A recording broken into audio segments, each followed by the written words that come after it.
नाज़रीन, cadet college Petaro में ॿिनि ॿोलियुनि में 29हों तक़रीरी मुक़ाबिलो करायो वियो। आल पाकिस्तान अंग्रेज़ी ऐं उर्दू ज़बान में तक़रीरी मुक़ाबले में सॼे मुल्क मां 22 टीमुनि हिसो वरितो। तक़रीब में कैडेट कॉलेज पेटारो जे प्रिंसिपल कमांडर मुश्ताक अहमद ऐं महिमान ख़ास Dawood university of engineering and technology Karachi जे vice chancellor professor doctor Samreen Hussain, मुख़्तलिफ़ तइलीमी इदारनि जे उस्ताद ऐं कैडेट कॉलेज जे शागिर्दनि वॾे अंग में शिरकत कई। जॾहिं त मुख़्तलिफ़ तइलीमी इदारनि जे शागिर्दनि ऐं शागिर्दनि पंहिंजे पंहिंजे मौज़ूअनि ते दलीलनि सां तक़रीरूं करे शरीक माण्हुनि खां ताड़ियुनि जी सूरत में ख़ूब दाद हासिल कयो।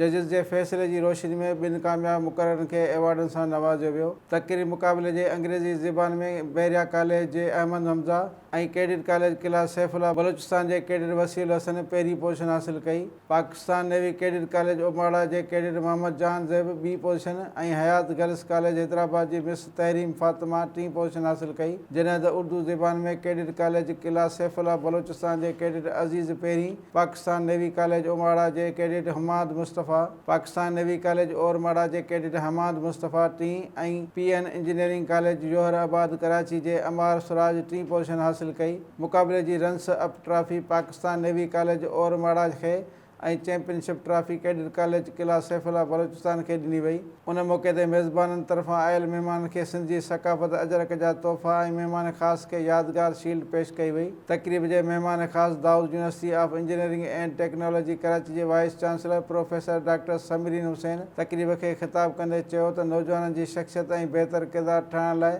निसाबी सरगर्मियुनि सां गॾु गैर निसाबी सरगर्मियुनि जो हुजणु लाज़मी आहे। अॼु कैडेट कॉलेज में पूरे मुल्क जे नौजवाननि खे गैर निसाबी सरगर्मी में ॾिसी इंतिहाई घणी ख़ुशी थी आहे। उनखां वधीक ख़ुशी कैडेट कॉलेज पेटारो जे डिसिप्लिन, ख़ूबसूरती ऐं माहौल खे ॾिसी थी आहे। हिते निसाबी सरगर्मियुनि सां गॾु हज़ारा गैर निसाबी सरगर्मियुनि ऐं तरबियत सां नौजवाननि जे किरदार साज़ी ते कमु थी रहियो आहे।